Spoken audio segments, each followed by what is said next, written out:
my room is just like open. So I do the next logical thing. I get the leash, put it under my belly, and go back to sleep. I knock out. And this dog, Chispa, she's a really smart dog, right? She like scratches the door to go out to the bathroom and whatnot, and I'm pretty sure she didn't see the bathroom door, so she starts scratching my head. And like it feels like 5 minutes, and she wakes me up, and I'm just like, ah. By this time, I feel a little bit much better. I feel like a minivan hit me instead of an 18-wheeler, so that's a nice change of pace. And I look at Chispa, and I know she has to go. I know she has to go, and I was just like, damn. All right, I can't have her piss in my room, because then it just starts smelling like piss. So I get up my strength, I walk her outside to the little patches of grass outside of the apartment. She does her thing, and we start walking back, right? We start walking back. And at this point, I don't know if y'all have experienced this, but you know when you really have to go to the bathroom, like you have like this distinct walk or like this distinct gait. Like when you have to walk, I call it like the tippy toe walk. It was like you just really have to go pee. Or like I call this one a horseback rider, and that's when you really have to take a big dump. And you're just like.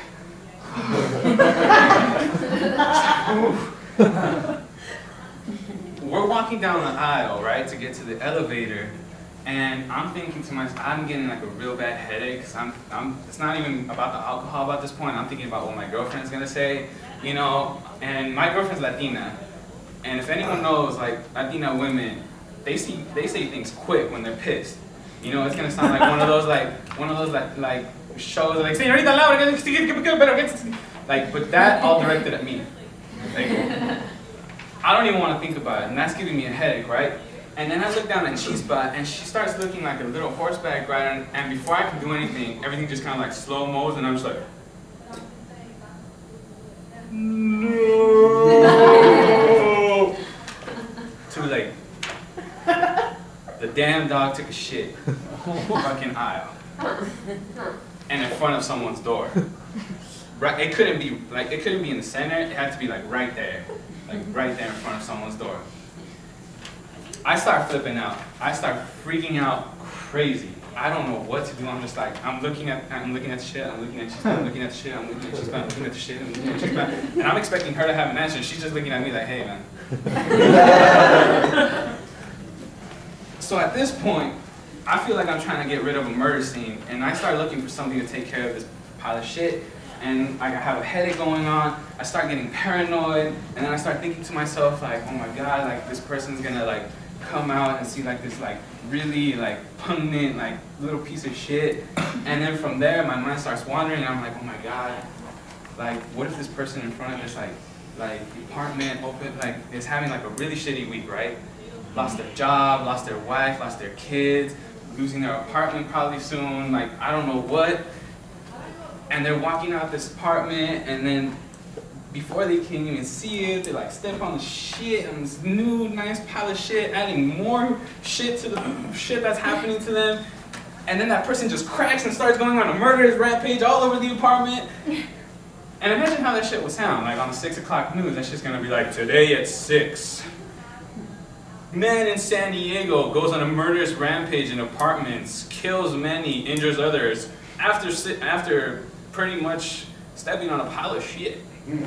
More to come at 6. That would be terrible. But I snap out of it when I see this glorious little bag on the street, and I was like, thank God for litter. And I pick it up, I go back, I clean the piece of shit, and I throw it away. And I'm just like, oh, good job, Pancho. You saved a lot of lives today. And so we finally go into the elevator, me and Chispa. She's all good. We go back to my room.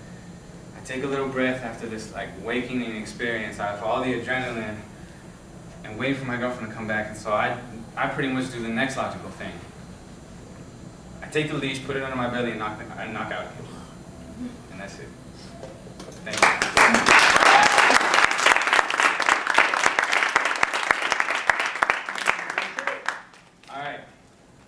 This next person, Tupac pretty much quoted, if y'all think I'm Illuminati, you better check this guy. And it's Jesus. It's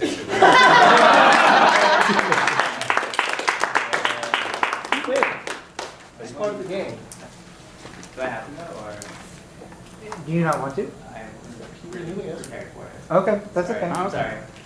Pancho, introduce someone else. But you can't do anything. I'll choose you.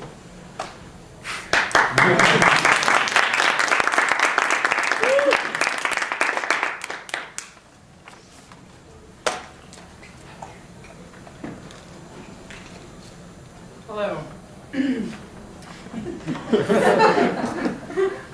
I'm sorry.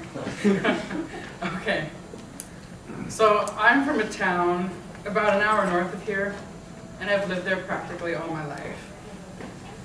You can imagine.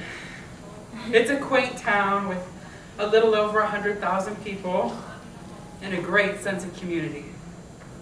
And that's why I fucking hate it. Everybody feels like they have an obligation to be up in your business. Like my life isn't difficult enough. Now I have this dumbass breathing down my neck and watching my every move. It's like I can't catch a break.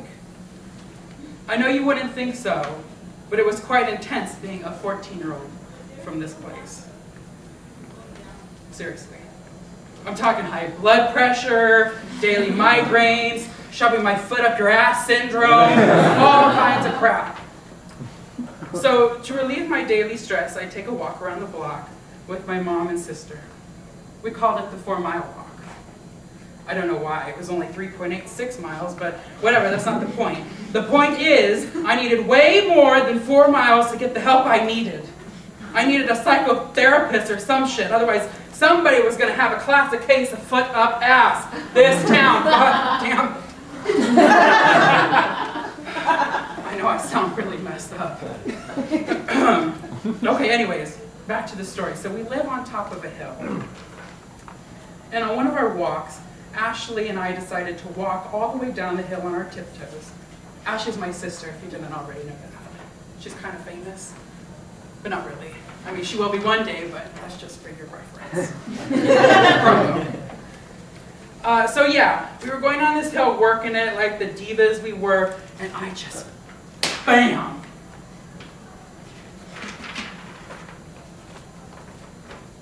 My face met the concrete. That was the scariest moment of my life. You know what's terrifying about falling face first on the pavement? Not being sure whether or not your head is busted open, or if you now have some kind of concussion or something. Am I brain dead?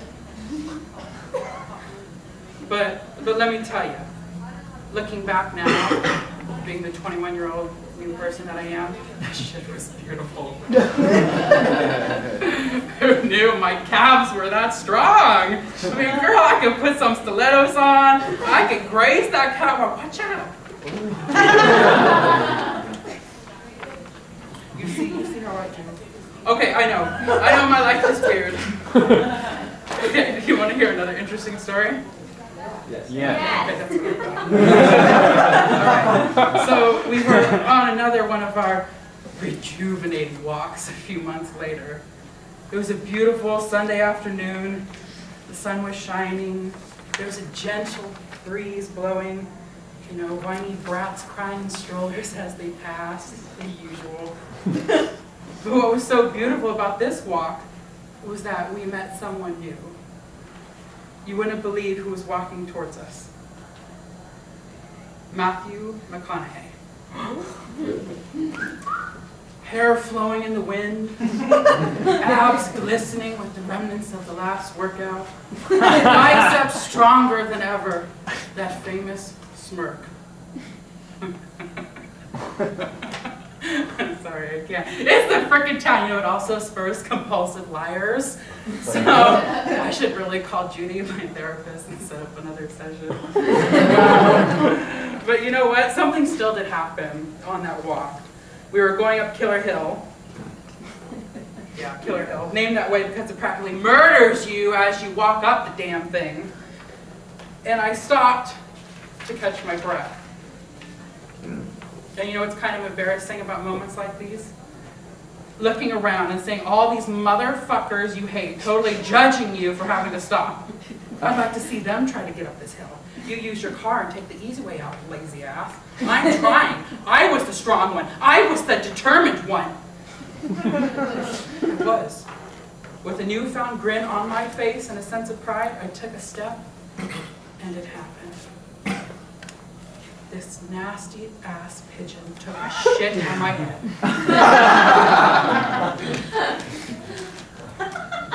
Let me repeat that. A nasty ass pigeon took a shit on my head. It was white.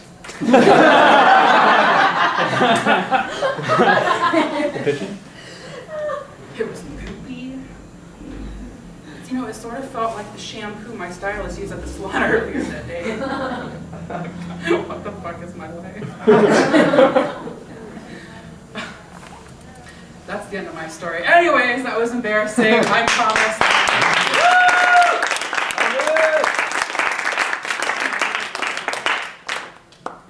Miley Cyrus has called this next performer the twerker of the world. Give it up for Madeline.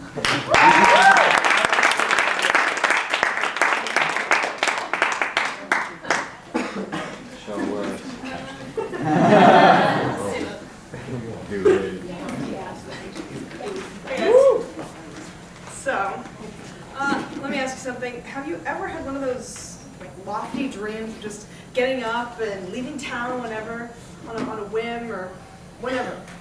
Movies always make adventuring look really fun. You know, they pass off getting lost as saving the world. You know, like in The Hobbit, you know, he just goes off and eventually he has to fight this dragon. But you know, let's be real. Like, Bilbo has got to be insane. The idea seems fun, but adventuring is like as scary as shit.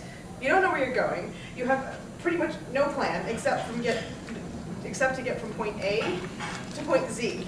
They usually think point B, but really, if you're lost, you're gonna need all those points in the middle. It seems simple, but somehow. Okay,